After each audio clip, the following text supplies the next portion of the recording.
Témoignage de Jean-Pierre Lamoureux, ferme de Montclou. L'arnaque aux éoliennes sévit dans nos campagnes. Les pigeons, c'est nous. Je m'appelle Jean-Pierre Lamoureux et je suis agriculteur dans le Cantal.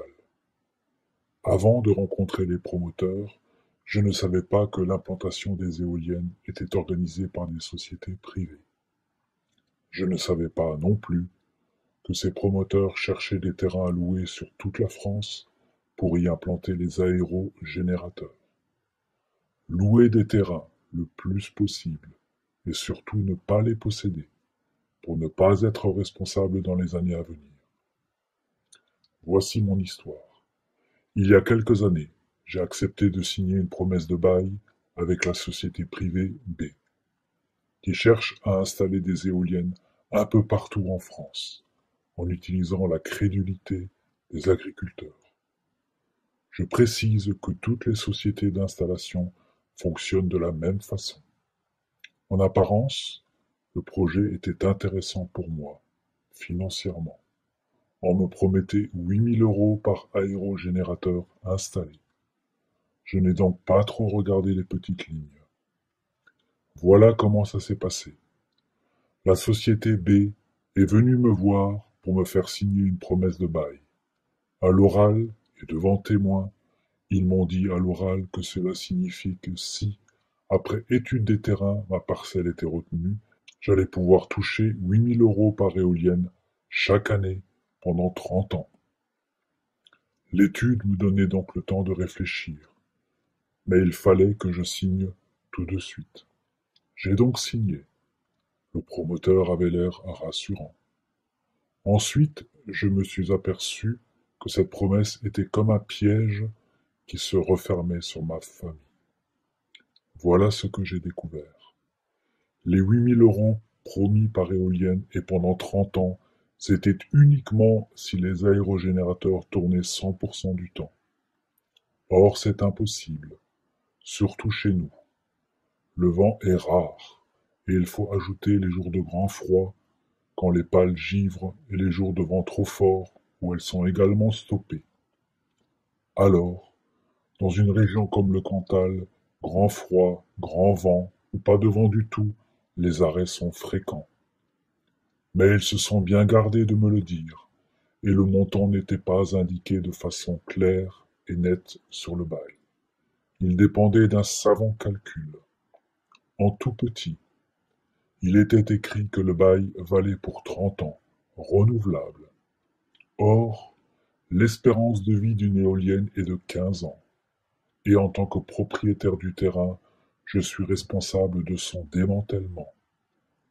Et comme le promoteur ne fait qu'installer, mais revend l'exploitation à des investisseurs ensuite, eh bien les 450 000 € de démantèlement par éolienne, c'est pour ma pomme.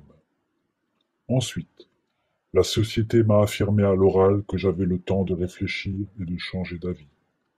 En réalité, il n'en était rien. En effet, j'ai découvert avec stupeur que la promesse de bail valait bail et entrait en vigueur le jour même de la signature. Alors, quand j'ai voulu me rétracter, je me suis aperçu que ça allait être très difficile. J'ai fait appel à un avocat, mais ce n'est pas tout. Avec mon épouse, nous n'avons pas d'enfants et nous souhaitions vendre notre ferme. Or, avec le contrat qui nous liait aux éoliennes, la propriété devenait invendable. Les futurs acheteurs ne voulaient pas prendre le risque de se retrouver avec une dette de près de 450 000 € pour le démantèlement dans 10 ou 15 ans, car rien n'indiquait sur notre contrat qu'une telle somme serait prise en charge. C'est donc un troisième mensonge qui se dégageait de ce contrat. On ne m'avait pas dit que mes terres ne vaudraient plus rien. Donc, nous avons voulu nous rétracter. A priori, c'était impossible. Des voisins à nous ont essayé. C'est pot de terre contre pot de fer.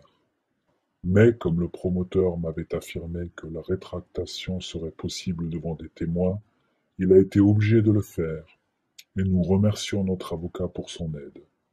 Ce genre de publicité, ils n'aiment pas trop.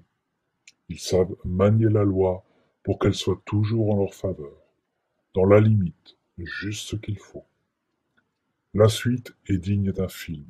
Ils sont revenus, et ils ont accepté de déchirer la promesse de bail. Ensuite, ils ont fait une chose bien étrange. Ils ont pris le document coupé en deux, et ils nous ont demandé de le brûler dans la cour de la ferme en leur présence, pour qu'on ne puisse jamais fournir l'original à qui que ce soit. Je précise cependant que j'ai conservé une copie. Voilà, j'espère que mon témoignage servira à d'autres propriétaires terriens. Ne vous faites pas avoir, on nous prend pour des pigeons. Méfiez-vous des promoteurs qui circulent dans nos campagnes. Elles fonctionnent toutes de la même façon. L'État leur donne quartier libre et les subventions qui vont bien. L'intérêt de ces promoteurs, c'est de planter le plus d'éoliennes possible, puis de revendre le tout à des fonds de pension ou investisseurs étrangers. Notre sort à nous, ils s'en fichent.